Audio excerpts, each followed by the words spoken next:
بسم الله الرحمن الرحيم. الحمد لله رب العالمين والصلاة والسلام على أشرف المرسلين سيدنا محمد وعلى آله وصحبه أجمعين. Dear brothers and sisters, Assalamu alaikum wa rahmatullahi wa barakatuh. The Islamic Research and Training Institute is pleased today to have Dr. Muhammad ZULKHIBRI to present his research paper. The title of the presentation is Islamic Financing and Monetary Policy in Dual Banking System, Experience and Evidence from Malaysia. Before we start, let me introduce Dr. Muhammad ZULKHIBRI briefly. Dr. Muhammad is a senior economist at the Islamic Research and Training Institute, IRTI. Before joining the IDB, he was a research manager at the Central Bank of Malaysia.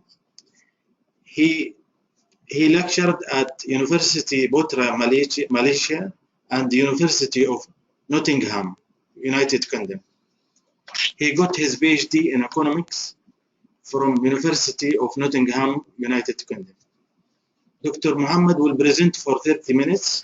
After the presentation, we will have question and answer session. Now, I would like to invite Dr. Muhammad to deliver his presentation. Thank you, Brother Abdullah, for the brief introduction. Today, I will present my research paper entitled this Islamic Financing and Monetary Policy in a Dual Banking System, and I will draw experience from Malaysia and show some of the evidence. So I will do about 15-20 minutes representation, and then as Brother Abdullah mentioned that later on we can have probably 3 or 4 questions after the presentation. First, I will do a little bit of the introduction, and then briefly describe the Islamic banking system to give some the context how the Islamic banking in Malaysia have been developed over the time, and then give some idea on related studies in the literature with respect to financing channel of the monetary transmission mechanism, and then I will provide some data and the methodology used in the estimation, and then I will provide some conclusion from the analysis. So basically, under the dual banking system, to the extent that the financial constraint will vary according to the bank ability to access other sources of the financing within the banking system. So this kind of inherent behavior will have some implication on how bank would respond to the change in interest rate in the system, as well as to the base financing rate in the system. Therefore, understanding this mechanism is crucial and is important, where in the context of Malaysian banking system, we see that Islamic bank have play a dominant role in the system. So we know that under the dual banking system, the banking operation basically are more complex and more varied compared to the traditional banking system.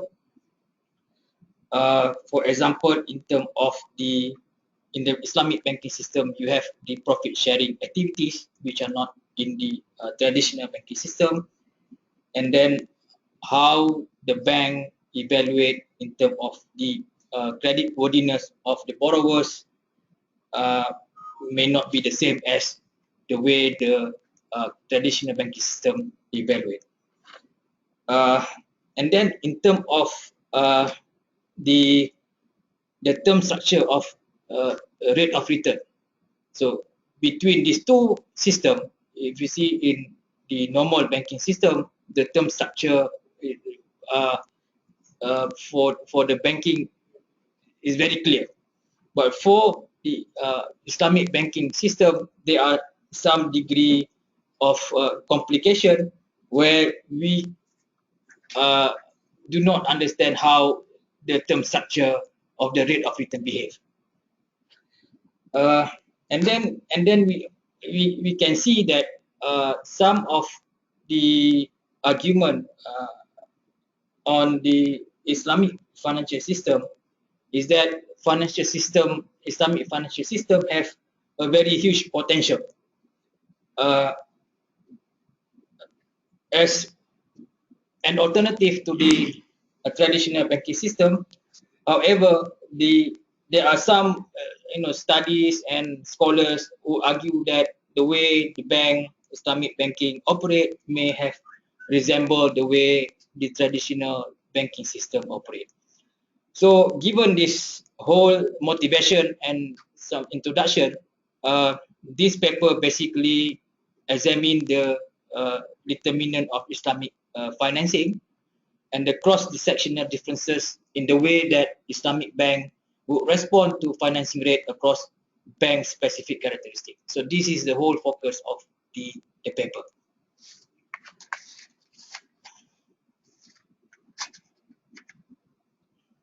Okay, then I will give some brief introduction on the Islamic banking system. Maybe some of you may know how the Islamic banking system in Malaysia, but I will give some little bit on the context. So if you see the in terms of the development of Islamic banking system, the authority of in Malaysia, basically they want Islamic financial sector that is viable long term as an alternative to the conventional system. So this is basically the vision of the authority in Malaysia. And we can see in Malaysia the way they approach to develop the market, they go at the gradual based on gradual and pragmatic approach in terms of developing the infrastructure for the Islamic banking, in terms of increasing the number and diversity, domestic bank as well as foreign bank, develop the capital market, equity market, deepen the financial market for Islamic bank, and then develop the intellectual and human capital as well as having Islamic deposit insurance in the system. So in addition to developing the infrastructure for the Islamic banking system, we see that the authority, basically the central bank, also developed the legal and regulatory framework for the Islamic banking system. So you see, first they are in terms of introducing a proper Sharia framework.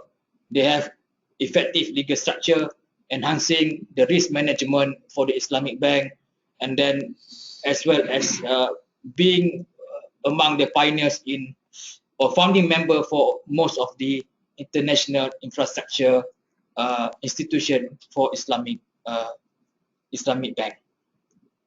So basically, if we see in Malaysia, they have quite a developed Islamic banking. You have quite a developed Islamic capital market. You have a takaful, vibrant takaful market as well as money market for Islamic bank.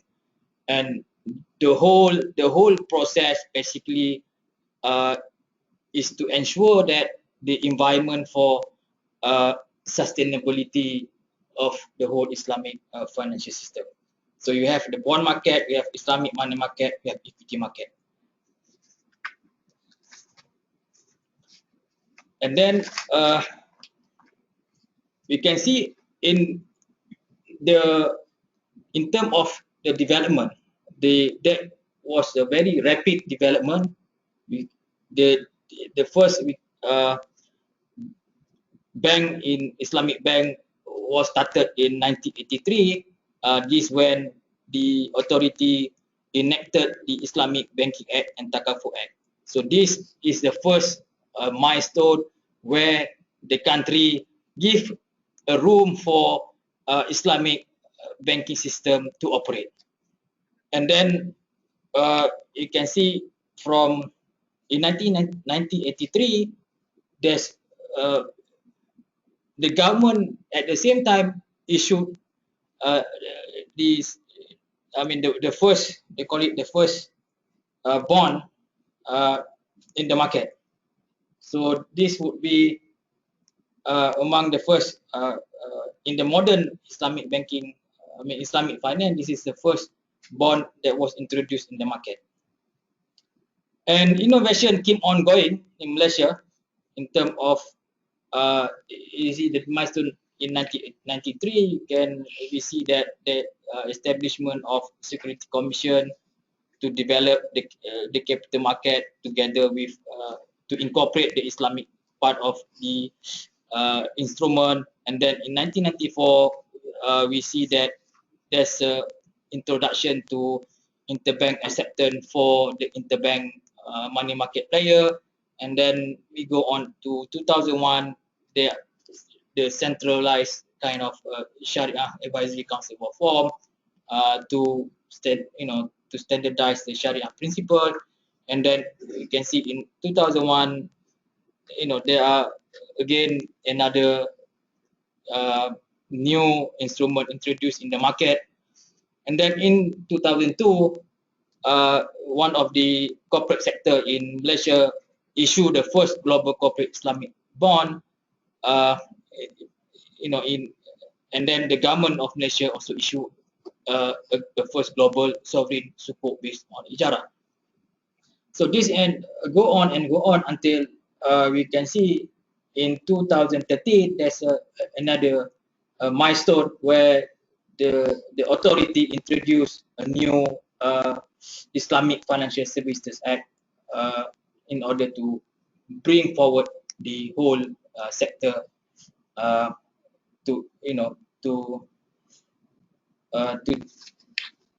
ensure that there are more sustainable development in terms of the market player. So this is some of the milestone in the Islamic financial sector.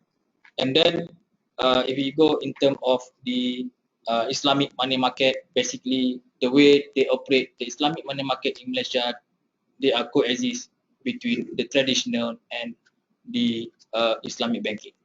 So from the chart we see that basically the whole process was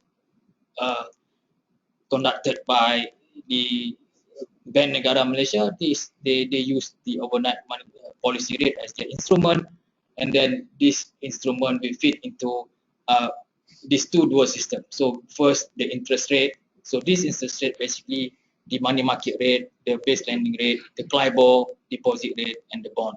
And then on the other hand, we can see that it can have probably have some implication on the financing rate in terms of the money market based financing rate, or they call it Colombo interest rate of return, deposit return, and so forth. So this will, at the end of the transmission, will affect the whole aggregate demand for the economy.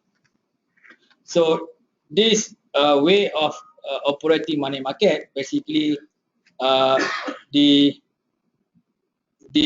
have a separate cash and security clearing system. So this is where you differentiate between the Islamic and traditional money market. So the payment, the clearing system in Malaysia, they call it the TAS. They have two pool of liquidity. So you have Islamic and you have non-Islamic. So this is, according to them, is Sharia compliant. And then there are, in terms of the instrument, there are few instruments we introduced later on. There are facility for the funding and how the player can adjust their portfolio over the short time.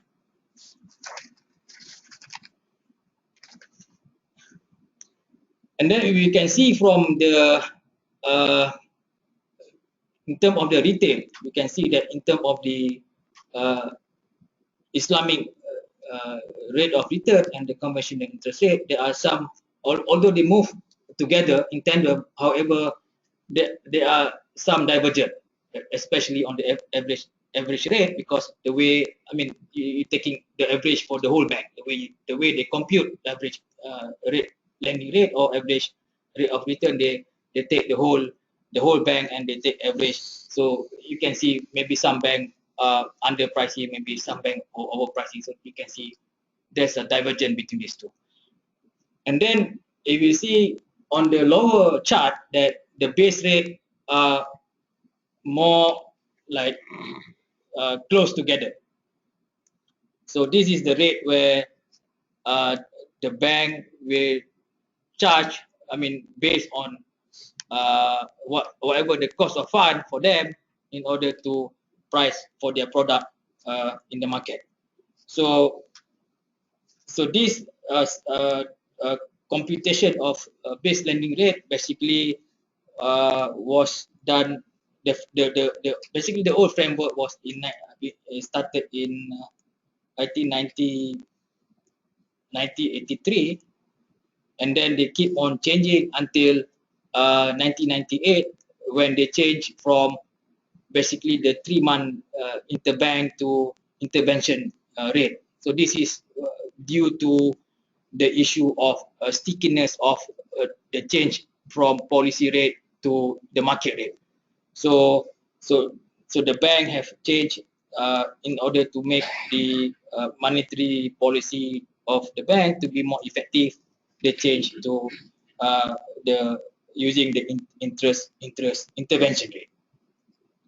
So, however, I think in 2015, in order to move from kind like a more flexible and more market-based lending rate of return, they have introduced a new reference rate framework. So this is a new one.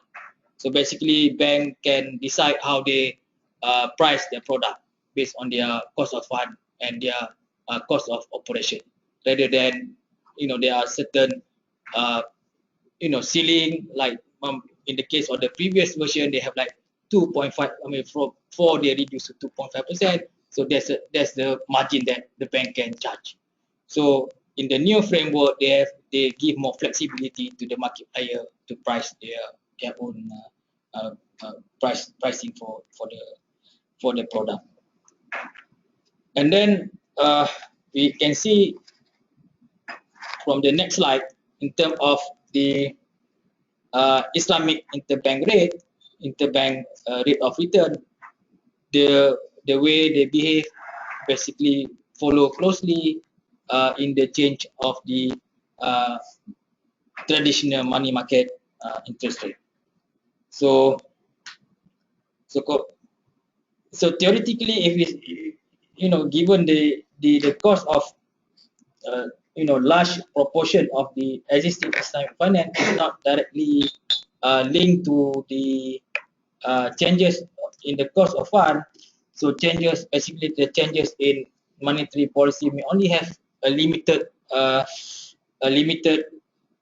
impact on the existing cost of existing loan. So this is where in my study we try to explore how much there's an impact of changes in the monetary policy on the bank financing rate and the lending rate, I mean the financing of Islamic bank.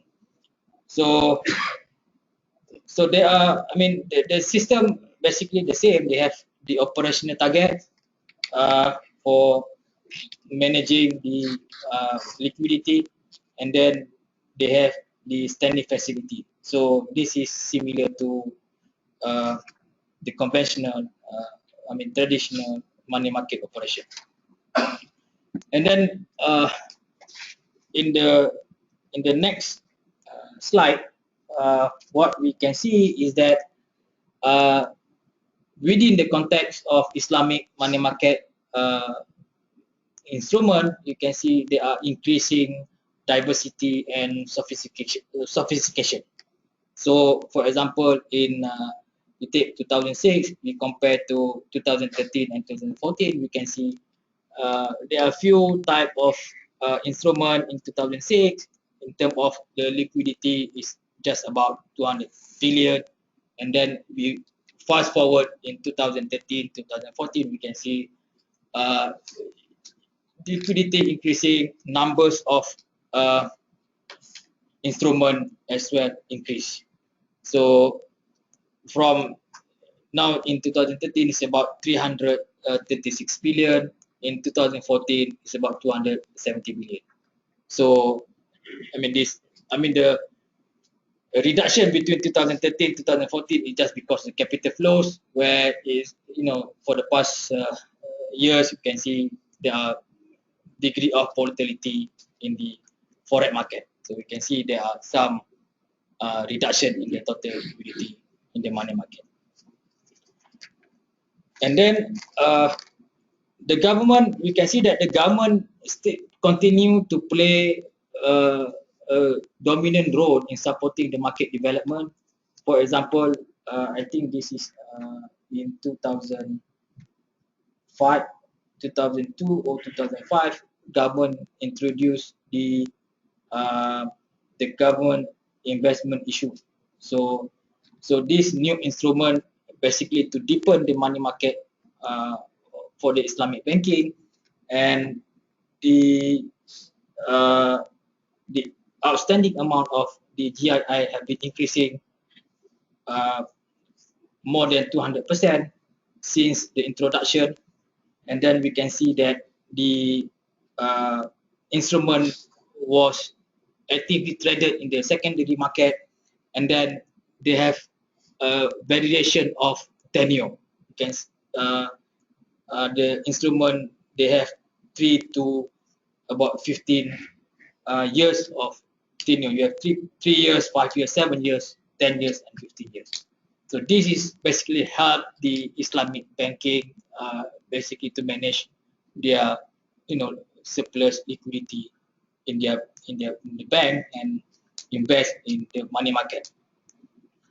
And then even in the case of the GII, this based on their report, this also have the same in terms of regulatory treatment as the government securities. So basically, they treat this GII for Islamic bank and the conventional government security more or less the same. So this is given some advantage for Islamic bank to invest and basically meet some of the requirement under the capital adequacy or under the Basel requirements. In terms of the banking sector, so we can see from the banking sector relative to the whole system, basically the bank still relatively small share. You can see now in 2015 it's about 22%. So it's improving from 2006, it's just 7%. Now the share become about 22%. It's improving, but still you consider that there's a lot more room for the Islamic bank to further the market share. And then in terms of the composition of the contract type, you can see from the chart basically most of the financing mode based on the deferred payment and the cost plus yield. So you see the like 30% of the composition basically based on al-murabaha, and then is about 18% based on buy vitamin ajil, and then you can see from about 90% based on ijara. So basically the whole composition is still skewed to the debt based or deferred payment based on financing. And in terms of profit sharing based type is still very low, but somehow it started to increase over time.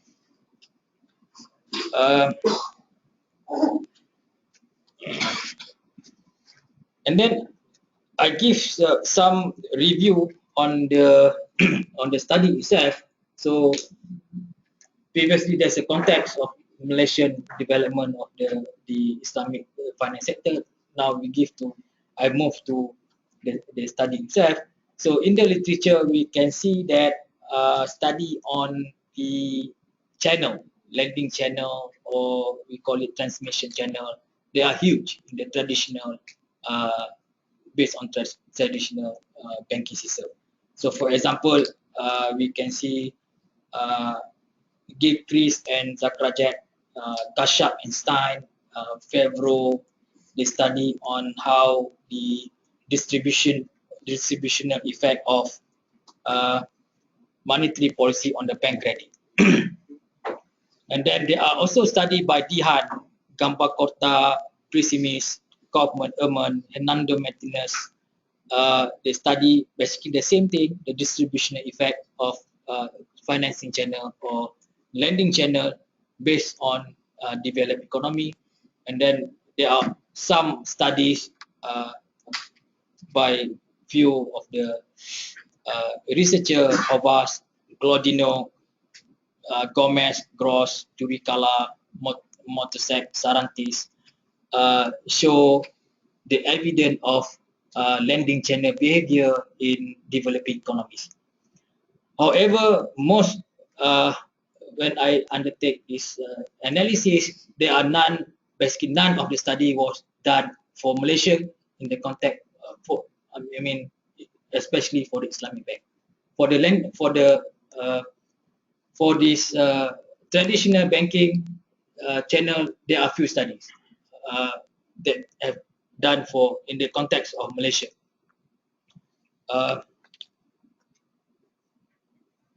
And then in terms of how the correlation between Islamic financing and interest rate, there are few studies in the literature.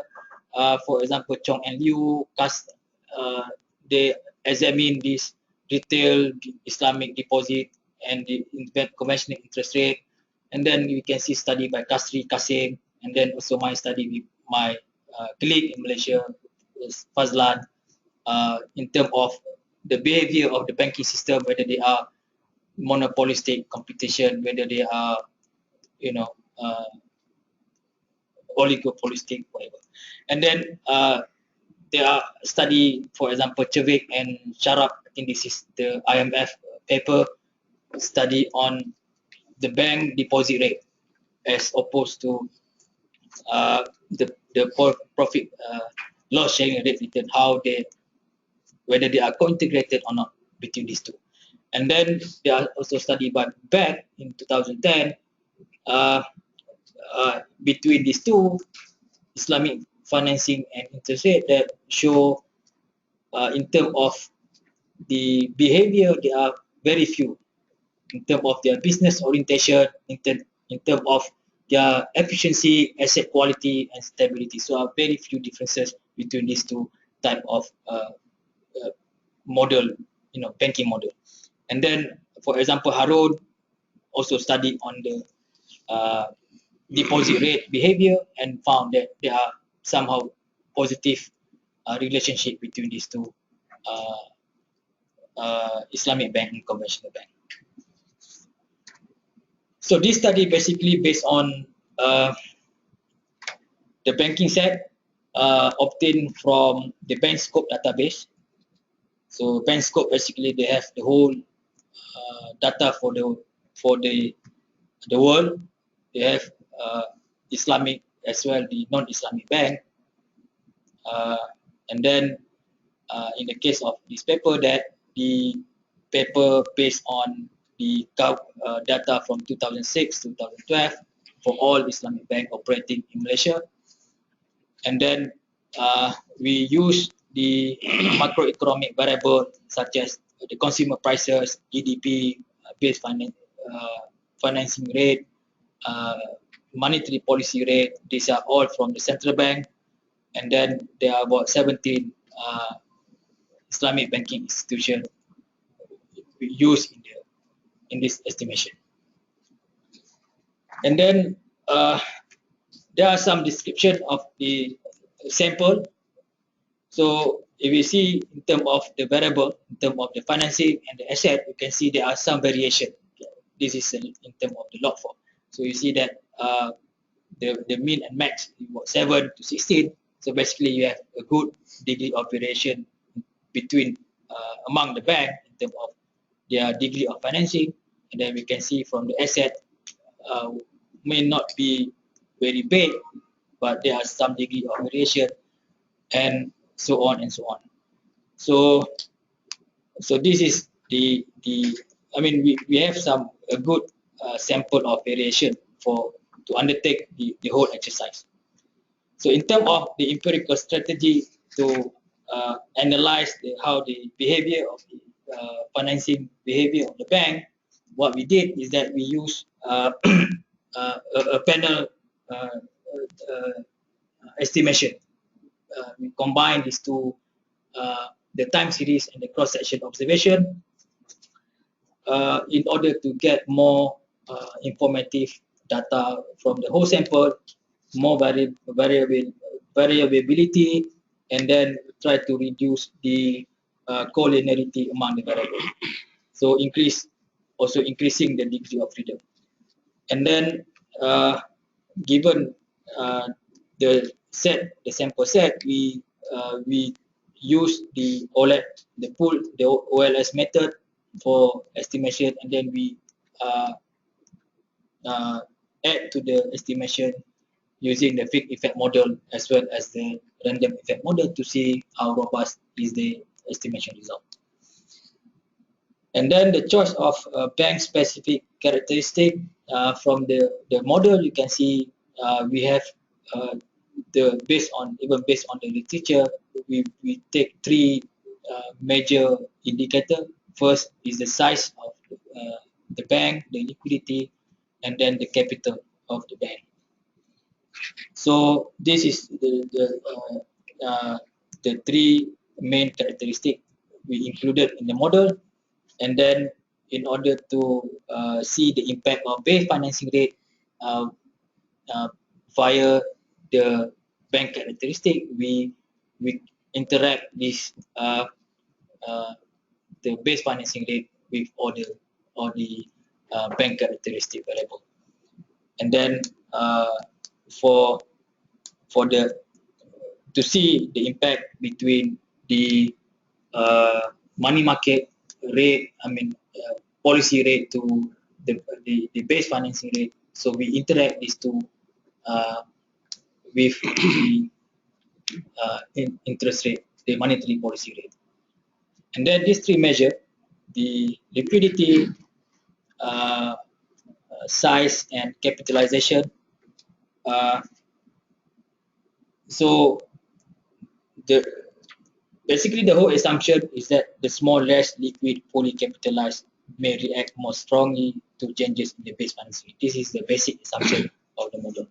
So the size, the way we measure is in terms of the total asset, and then liquidity is measured by the ratio of the liquid asset, cash and the short-term fund divided by the total asset, and then capital is the ratio of the capital and reserve divided by the total asset. So these three bank criteria we normalize with respect to the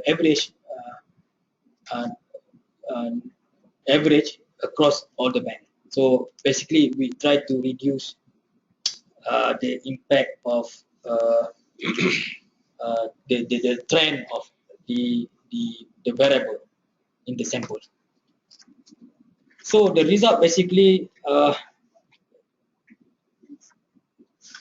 you can see the result based on these three type of bank specific characteristic. First we can see, the base financing rate have the impact on financing. So this is very clear.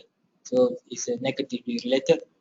So it's just that in terms of the impact, different from the size to capital. You can see that the impact of financing rate are more influenced when there are differences in terms of the bank capital. And then in terms impact of base financing rate, we interact with the size, liquidity, and capital. They have the same influence. However, in terms of impact, via liquidity are much more stronger. So this is bank with less liquidity, we have more impact when there is a change in the base financing rate. And then in terms of the impact of the monetary policy through the overnight money market, you can see there are positive correlation between these two. So and then we take into account the control variable. Control variable basically we try to identify the issue of demand and supply of lending. So we take GDP and prices to control. So in this case, we see that GDP has more influence on the financing behavior of the bank rather than the inflation. So this is the case. So we done the same estimation based on the fake effect estimation, and generally the estimation more or less about the same, but there's some variation in terms of the coefficient. And then again we did the same to using the random effect and the more or less about the same, but random effect may not be as good as the fake effect model of estimation. So basically we rely more on the fake effect model in order to conclude our main finding. So the main finding from the paper, we can see that negative direct impact of base financing rate on the bank financing. This is not very different from the theoretical prediction of lending channel of the traditional banking sector. And then we see that from the finding, bank characteristics have influenced the way the bank behave in terms of their financing behavior. And then liquidity have positively impact the bank financing. So this is intuitive in the sense that there's a you need to protect the portfolios and where you can draw from your own liquid asset. Therefore, and then in terms of the capital, this is again the bank financing positively related to the bank capitalization. So this is again the case for the Basel, where you need to increase the size of capital for the bank in order to absorb the economic shock from the system. So and then the macroeconomic variable, as I mentioned before, that is to control the demand side, and we see that GDP, financing basically in case of Malaysia are being driven by the demand. So this is the case in Malaysia. And then in terms of the policy rate and the base financing rate, they behave similar. So this is consistent with some other study that show that interest rate have a great influence on the base financing rate for, in the case of Islamic banking in Malaysia. And then this also may have some implication that the way that the bank in Malaysia, the way they operate in Malaysia, because of major composition, are based on that base type of financing mode, but this may have wide the correlation between the interest rate, traditional interest rate and the base financing rate have very close. And then we see that from the model that the bank face some asymmetric information, severe adverse selection, and then the moral hazard. And this may be, we can see there are some degree of divergent in terms of the pricing. So it may be the way Islamic bank, because of there's no real benchmark for Islamic bank to price their own product. So there are some degree of premium where they need to take into consideration when they produce their base rate. So this is we can say that they face more asymmetric information as well as the moral hazard problem. So to conclude this whole study, what we can conclude that bank characteristic in the case of Malaysia have important role in terms how the bank behave. So small bank, big bank, they are divergent the way they behave. So there may be the case where, because Islamic bank in Malaysia relatively small, there are a case for them to undertake kind of merger or this acquisition kind of thing where they can compete head on against the traditional banking system. And then in terms of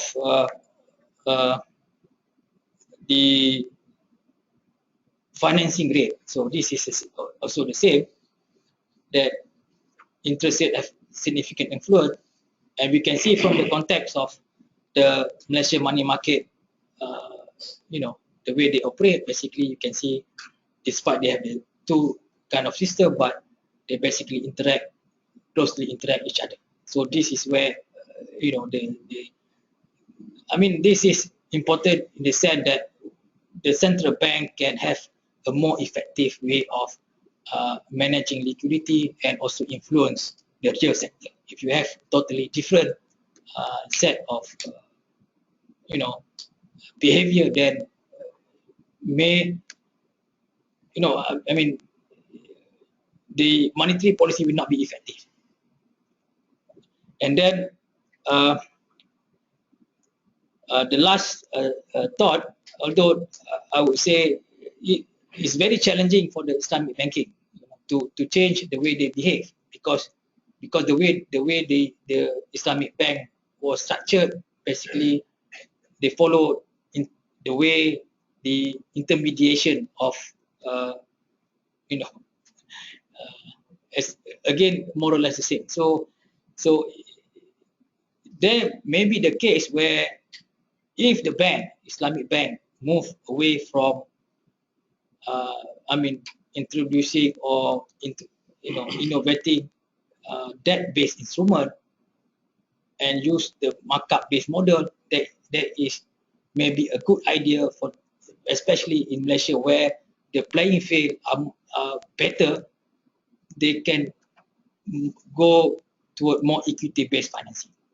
And I think the most recent move by the central bank, where they have this investment account, where the bank can invest in the equity, Islamic equity. I think this is maybe the one step ahead to move away from concentrating their financing more based on debt-based financing. I think with this, I end my presentation. So thank you very much. Thank you. Thank you, Dr. ZULKHIBRI, for your informative presentation. Now we open the floor for any questions or comments.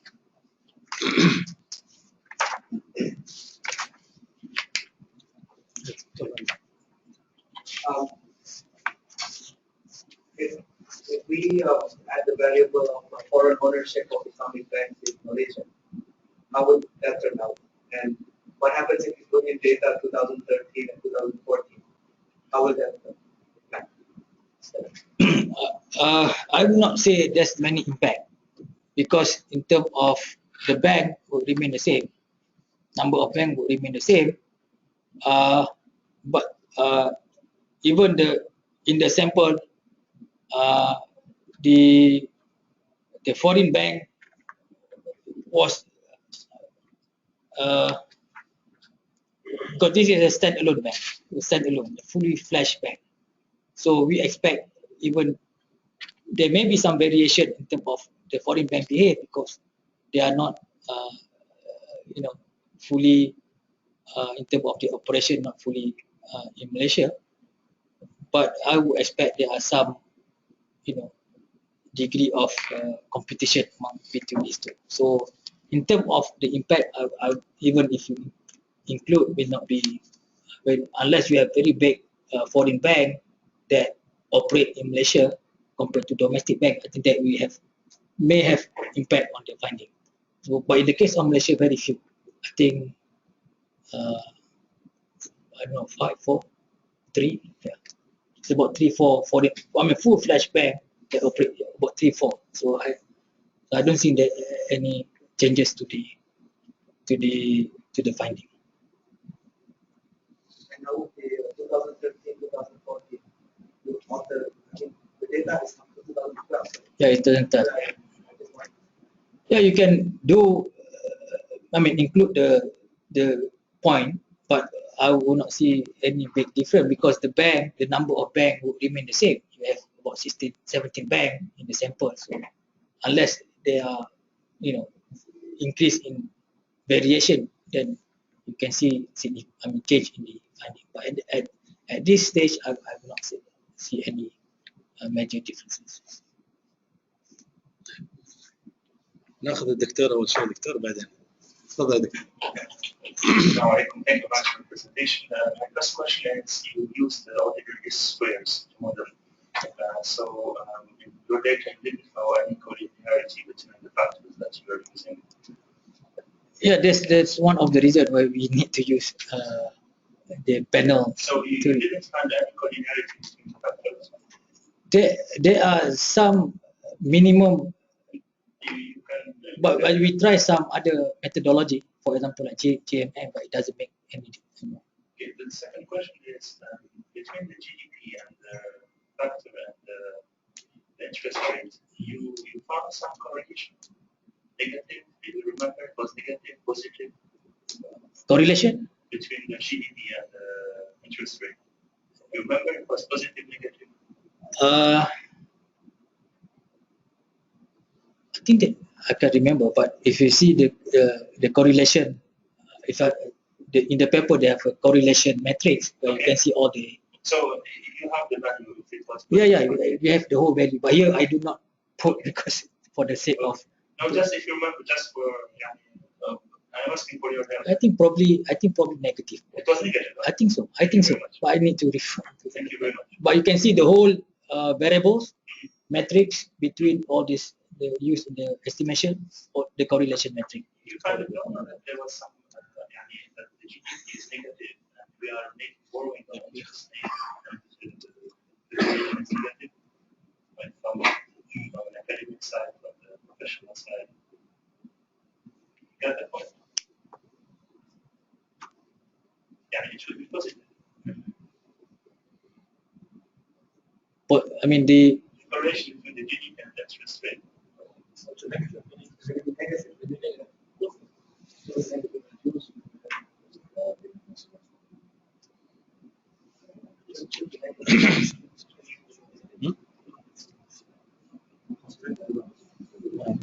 it should be negative.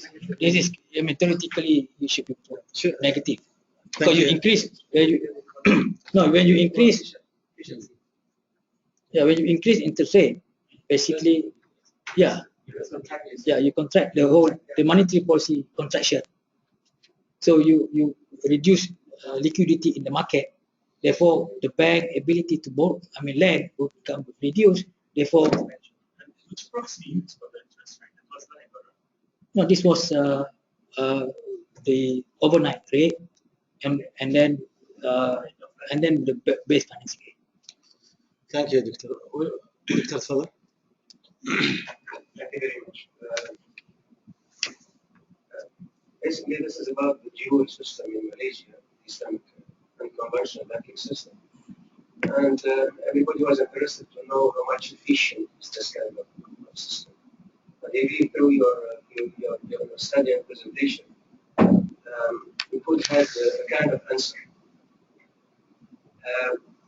Dual or not dual, finally, you showed that we are basically relying on the same traditionally determined factors and limits.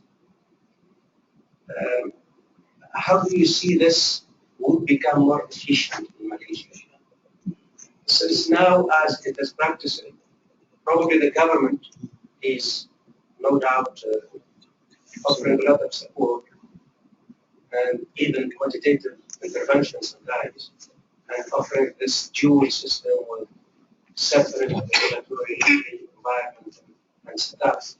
But in terms of monetary policy, probably they have been very much concerned to lose control.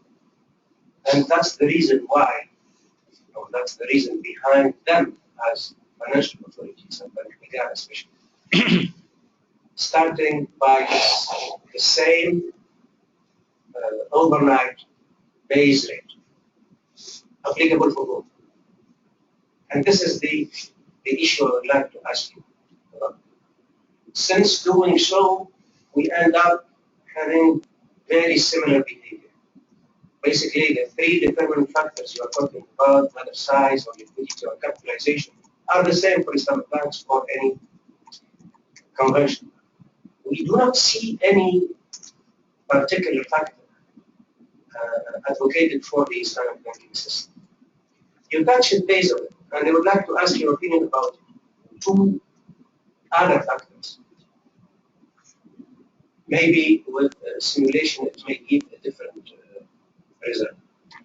An alternative, basically Islamic index, rather than overnight, LIBOR, or LIBOR or something. Second, the weight of the musharaka mudaraba, equity-based or profit and loss sharing based assets in the balance sheet of banks. I do not see something which is addressing the situation of Islamic financial institution in KL based on different factors. What do you think about introducing these two other alternatives in the study?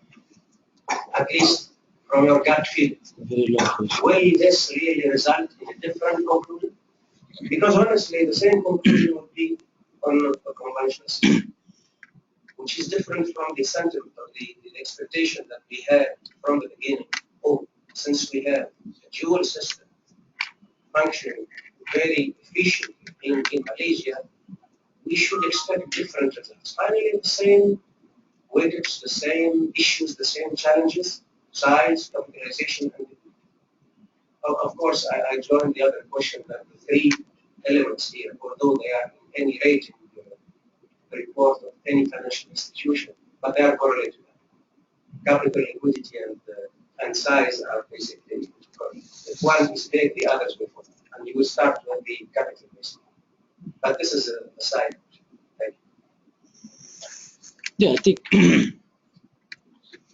think in the case of Malaysia, the way because this is the approach by the authority, where they want that the banking system have the ability to compete in the market. So if you started to introduce something that are totally different from the market, for the current practice of the market, and the bank will not be able to compete because they are competing in the same thing. So index, new benchmark, it can be used, but what type of benchmark we are talking about? So at the moment, the bank we have no ideal if you're talking about rate of return from the equity market, rate of return of GDP, other type rate of return.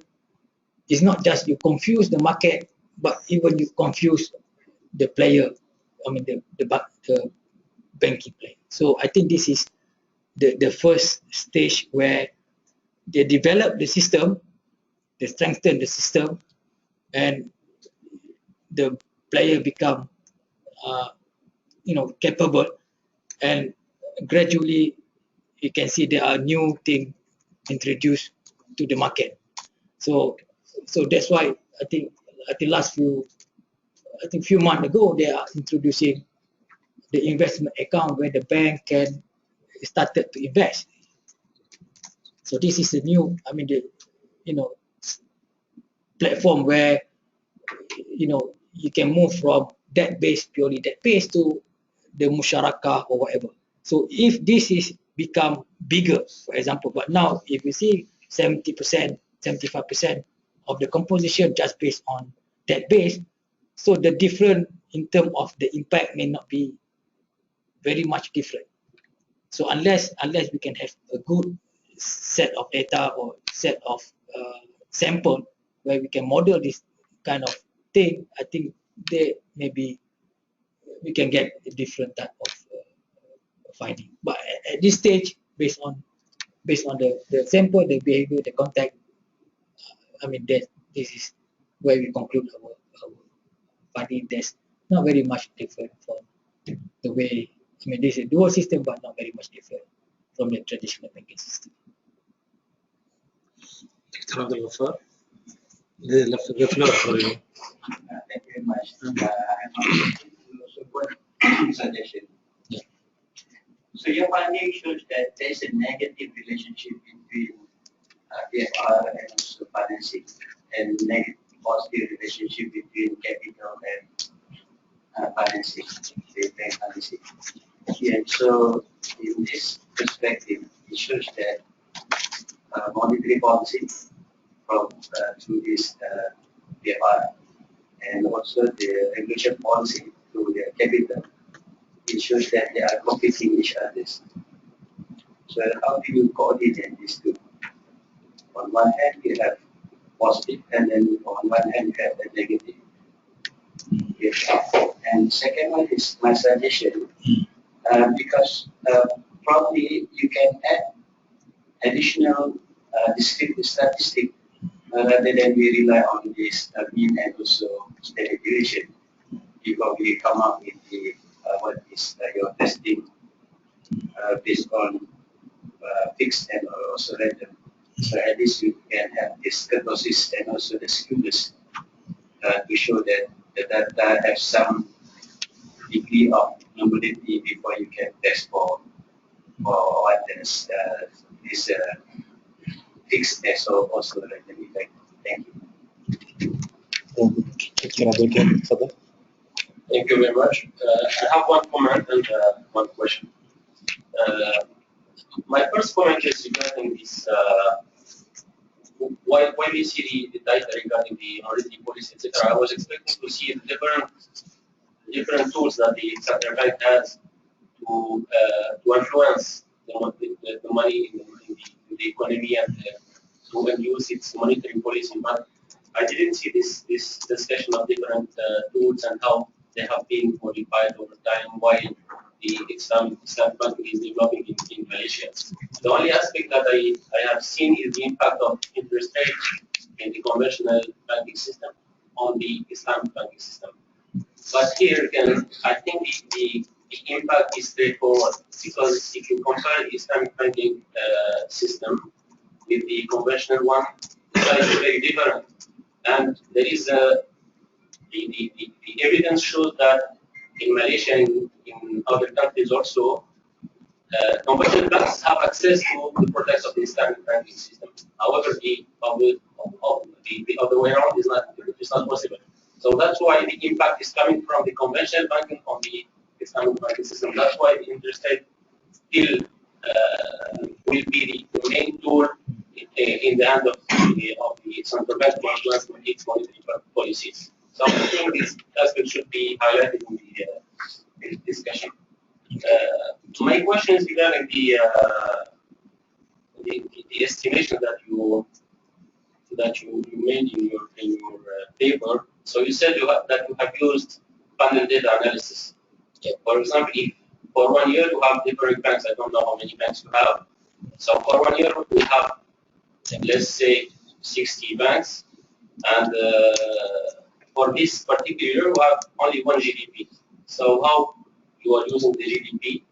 Are you using the same GDP for this year for 60 observations and you put it in the estimation? I don't understand how did you manage this issue of data. GDP, the same GDP for the year.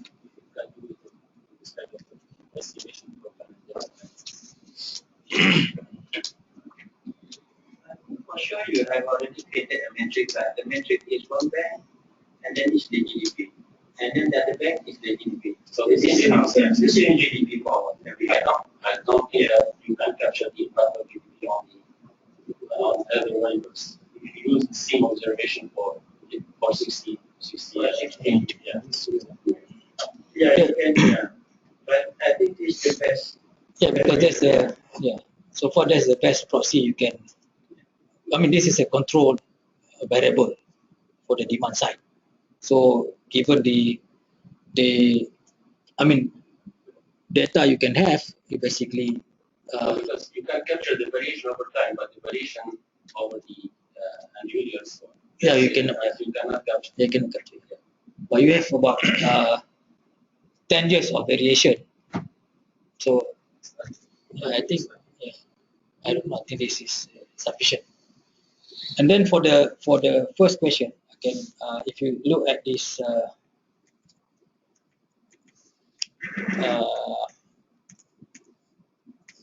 If you look at this chart, you can see there are various instruments of Islamic Bank for money market operation. So you have even myself I cannot see Wadiyah accepted, commodity murabahah, bank negara, monetary notes, Islamic note. You have what else? Wadiyah accepted. I mean, there are quite a number, if I can recall. Yeah, but these instruments are the instruments used by Islamic banks to manage their liquidity. Yeah. So how these instruments are used by the central bank? Yeah, there's. So the central, I mean, this is two ways. Basically, the bank, the central bank will issue the instrument. The bank, Islamic bank, will buy the instrument. So if you see the Wadiyah accepted, this is where bank negara take offer to the market, and the Islamic bank buy into the market. So this is the way. And for example, the bank negara monetary note also the same. So it's just that the variation, whether this is a short-term instrument or is it a long-term instrument. So in the case of Malaysia, they are. I mean, they are. I can, if you want, I can give you the whole instrument that they use for the central bank as well as for the bank, for the Islamic bank in the market. I just want to ask a basic question. Actually, I'm not an expert here. I know in the Malaysian banking system there is a phenomenon of Islamic windows, which has been criticized by many people. It was described by Zubair Hassan as he said it is like a temple in the mosque.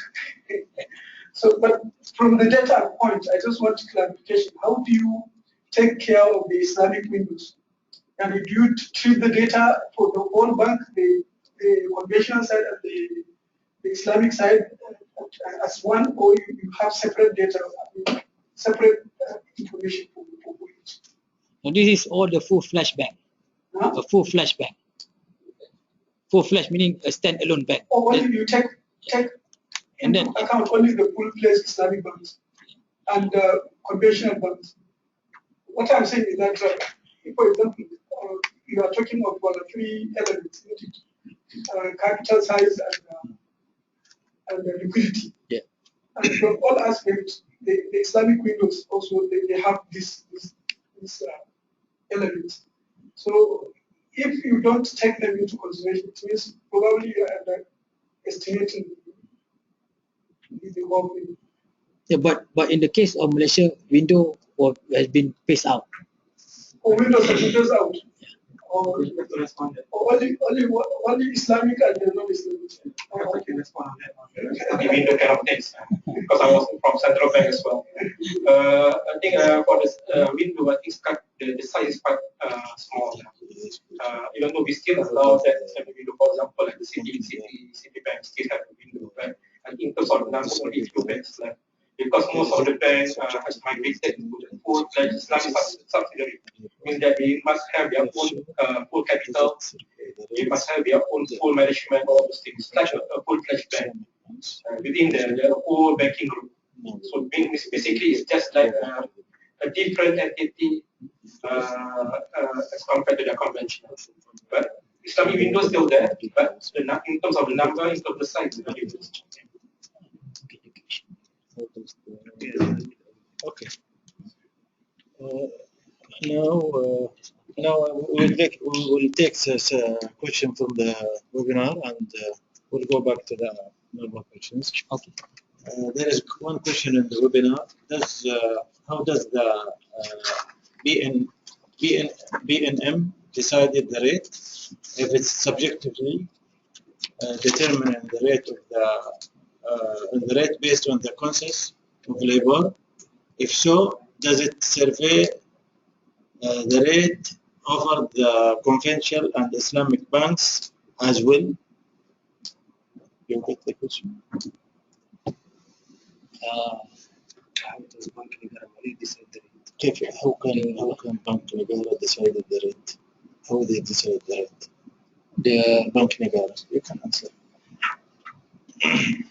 Yeah, the bank decide based on the. I mean, they have their policy rate.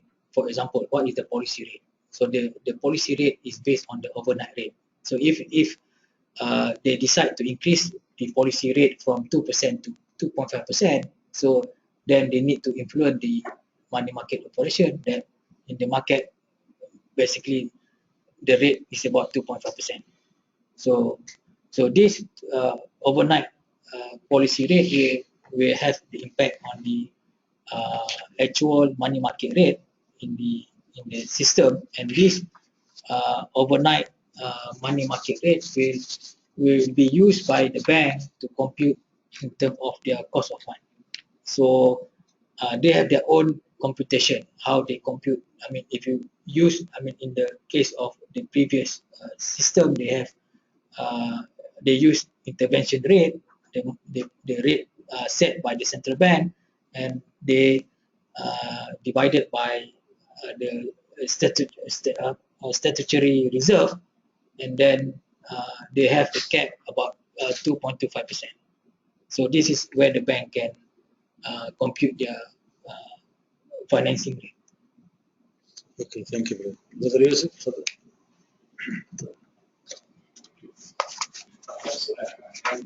It was very informative. I don't have really questions. Some of the questions I was having in my mind has been already raised, but maybe I missed it. I was looking at the sambal. We are talking Islamic banks versus traditional and conventional in Malaysia. In terms of size, in terms of assets, they're way away from each other. But when you have 15, 16, 18 banks, Islamic banks, what you call Islamic banks, how you compare the behavior or activities of those banks with the conventional? This is the big question. Do you take same sample, same number of same, relatively sized banks, or you just look Islamic versus conventional? So that data, I think there's a lot of questions we have from that, because you cannot present available forums. This is one thing. Another thing I'm looking is the liquidity you mentioned. To manage the liquidity overnight or a week or 3 days, it's not an issue to me. But is there certain tools the central bank is dealing with the stability and risk of Islamic banks versus conventional, or they are the same tools. This one, you mentioned your data, you get from bank scope. Of course, your data is, I think you have 2012. I know Islamic banks in Malaysia, they issue their financials almost on time, maybe 5-6 months after they close the books. And there's availability of 13 as well as 14.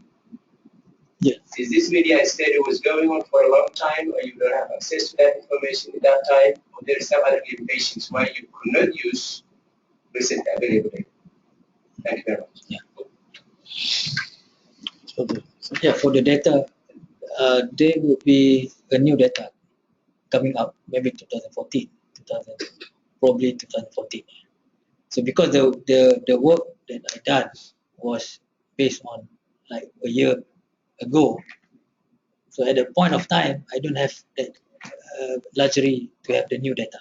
So as brother mentioned before, there's, even if you add 1 point, I don't think, I mean we can do that again, but I don't see any big differences. And then in terms of comparing the conventional and non-conventional, we are not comparing these two. We are just focused on the Islamic bank, full-fledged bank. But in the separate study, I did another separate study for the conventional bank. So because we don't want to mix with these two. So yeah, it's good to compare between these two, how they behave. But basically, if you see in the literature, in the conventional system, more or less, the way the transmission was transmitted from the central bank to the banking and at the retail, more or less the same. So it's just the matter of the variation. I mean, the impact may not be the same. So yeah. Yeah, the tools as brother Rafi, as brother Rami has asked before. I mean, this is all the tools that available for the central bank. There's no liquidity. Yeah, What about the rest of the assets of the I mean, we are looking at liquidity. Fine, that variable I have no problem. You know, and this is the only similarity we can see. The banks could come here, but the rest of your Islamic banks, you know, if you look at the balance sheet. So this is you talking about the prudential of the Islamic banking? Yes, actually. Yeah, this is. I think this is beyond the scope, because if you talk about prudential indicators, you know, or I mean supervisory way, how the banks, the central bank monitor how, you know, the Islamic banking operation. They have their own way of supervising. So they have their own way of computing all the camel, you know, all the camel. So yeah, so it's not here because this is talking about channel. Okay, we'll take one question from the webinar. Okay, we have a question: what regulation has been introduced by the Malaysian Central Bank in order to allow the Islamic banks to separately invest the investment account holders' funds in equity ventures? Yeah, this was I think under Islamic Financial Services Act. So my colleague is here. He were more recent than me. So I think this under this special introduction of they call it IFSA 2013.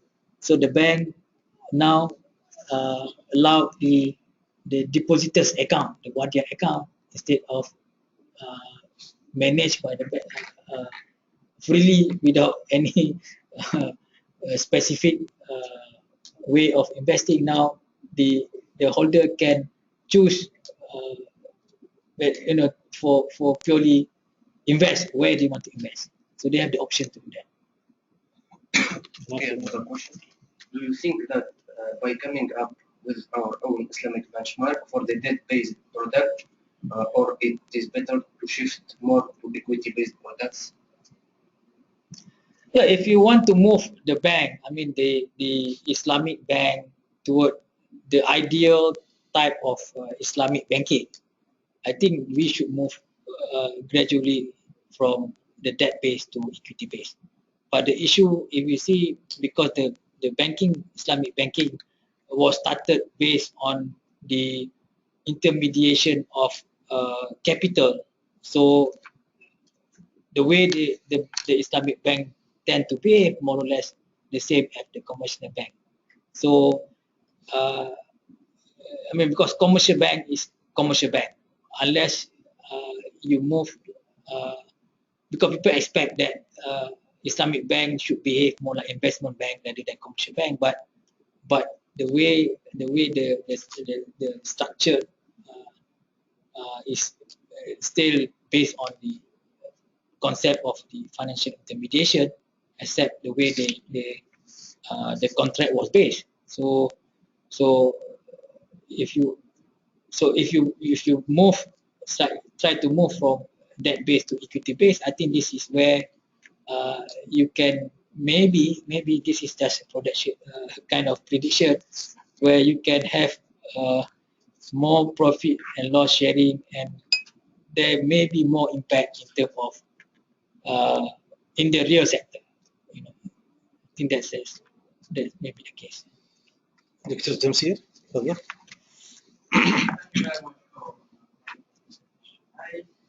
I have a question. I was just wondering, what kind of extended education is Malaysia?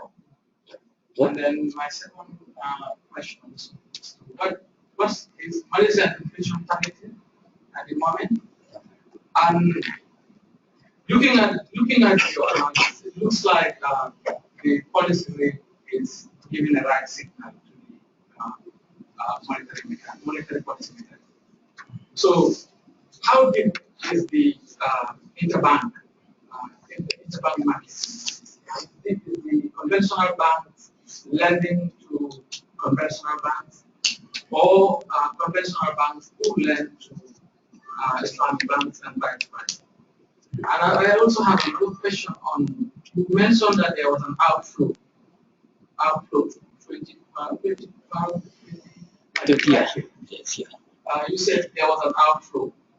What led to this outflow? Is loss of confidence in the Malaysian economy, or as a result, so what actually led to this outflow effects? I also have a question on the econometrics aspect. It looks like the macro variables, GDP and prices, are introduced only as an interactive variable. They are not being in the regressions. They are not introduced one at a time. It would be probably appropriate to introduce them one at a time rather than being an interactive variable. And also, I don't know whether you have looked at the responsibility, because it looks like access to finance. You said GDP's high GDP leads to an increase in access to finance, but the causality will go on both sides. So you might look at running the causality on both sides for finance, access to finance, with GDP and prices. So these are some of the comments. I also have an observation about it. You said moral hazard. You talked about moral hazard, Islamic banking, having moral hazard. Is there a situation where the central bank come to build the Islamic bank? Is there a situation like that in Malaysia? You guys probably comment on that. Thanks. Okay, for the first one, for the case of Malaysia, there's no explicit inflation target. So we are not in the regime of inflation targeting. What's the inflation rate right now? Inflation rate? Yeah, what's it? It's about 3%. But implicitly, we still, you know, we call it as interest rate targeting. This is what they call it, but implicitly, inflation again is the main objective of the whole transmission mechanism. And then talking about the capital flows, I think this is the issue of the quantitative easing by the Fed Reserve. You mean the US? In the US, yeah. So basically, capital is out. There's Yeah. outflow of capital from There are some in addition, there are some, I mean, local issue where eroded some of the investor confidence. So this is how they triggered, all these outflows from the. So you are not flexible exchange. Somehow it's not it's a managed exchange rate, managed flow. So it's not fully flexible. It's a managed, but at a point of time, the bank intervened the market just to reduce in terms of the volatility. So this is the case. We do because you need to have some predictable exchange rate. If you have volatility in your exchange rate, then you will have more capital outflows from the market. So one in a sometimes this is kind of sterilization. Because we are managed, then the central bank started to mock from the money market. I think there's in terms of GDP. I think we can check for the causality if you want. I mean, this is